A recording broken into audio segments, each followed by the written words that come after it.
Hello friends, क्या आपको इन images में कुछ सिमिलैरिटी नजर आ रही है? Yes, one thing is definitely sure, हम सबको पता है कि ये सब बॉलीवुड हीरोइंस हैं.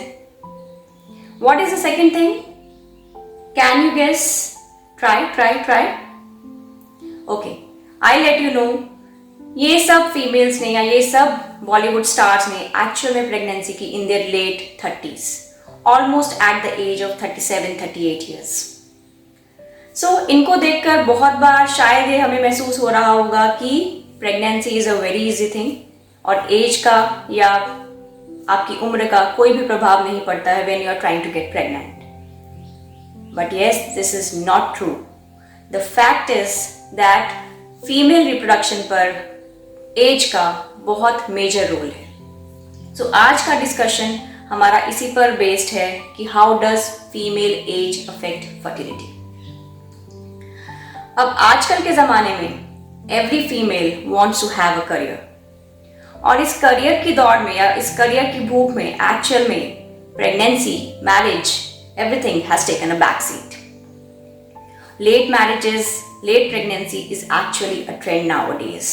Mostly in cities where females are working, metropolitan cities में आपको देखने को मिलता है कि 35, 36, 37 years पे मैरिज हो रही है एंड प्रेगनेंसी भी उसके बाद हो रही है.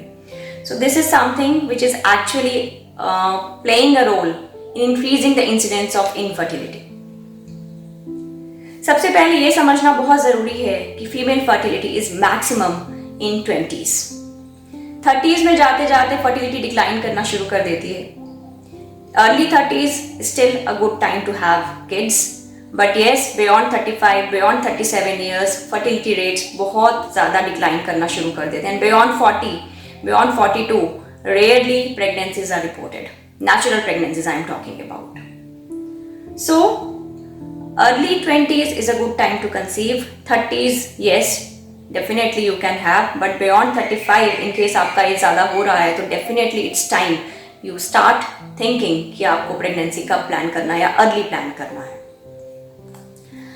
Why I am saying so? Because जब भी कोई फीमेल पैदा होती है तो ओवरीज में या अंडाशय में एग्स की मात्रा फिक्स्ड होती है और जैसे जैसे उम्र बढ़ता है वैसे वैसे अंडाशय में एग्स की मात्रा कम होनी शुरू हो जाती है और ये डिक्लाइन बहुत ड्रास्टिक रहता है या बहुत फास्ट होना शुरू हो जाता है beyond the age of 35 years.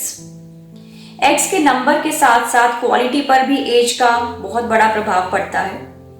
Quality means eggs में डिफेक्ट्स आने के चांसेस बढ़ जाते हैं. एनीप्लॉइडी मतलब बच्चे में क्रोमोसोमल डिफेक्ट्स आने के चांसेस, न्यूमेरिकल एब्नॉर्मैलिटीज जो कि क्रोमोसोम्स में दिख सकती हैं, वो चांसेस बढ़ जाते हैं with increasing age. That is why higher age group females में क्योंकि गर्भ डिफेक्टिव हो सकता है उस कारण से प्रेगनेंसी लॉस के या मिसकैरेज के चांसेस भी ज़्यादा देखने को मिलते हैं. इसके साथ साथ इन केस प्रेगनेंसी हो रही है उसमें भी इन केस मैटरनल एज ज़्यादा है beyond 35, there is a high chance that female और pregnant women may have complications in the form of या तो शुगर हो सकता है या हो सकता है हाइपरटेंशन या बीपी की दिक्कत आनी शुरू हो प्रेगनेंसी में. So these all things are concerned with female age. So yes, for a healthy pregnancy, you should actually start thinking about your reproductive goals in your late 30s. और अगर time बढ़ रहा है तो definitely you have to be in haste. But yes, आपका सवाल होगा अभी मैं शादी के लिए तैयार नहीं हूँ. I don't want to be pregnant at the moment. So what are the options for those patients where you are not still ready for pregnancy? In certain cases where you are not planning pregnancy, but yes आपको पता है कि आपका biological clock फटाफट से या तेजी से आगे बढ़ रहा है, in that case you can go for oocyte freezing. oocyte freezing या egg freezing क्या होता है? Basically आपके eggs को retrieve out कर लिया जाता है and they can be stored for future. oocyte retrieval या oocyte freezing के बारे में मैं आपसे डिस्कस करूंगी मेरे नेक्स्ट वीडियो में. Myself Dr. Pooja Dhirbayana, consultant Sonakshi IVF Hisar. If you have any queries, you can ask me, you can visit my hospital and you can ask me directly on my WhatsApp or Facebook page. Thank you.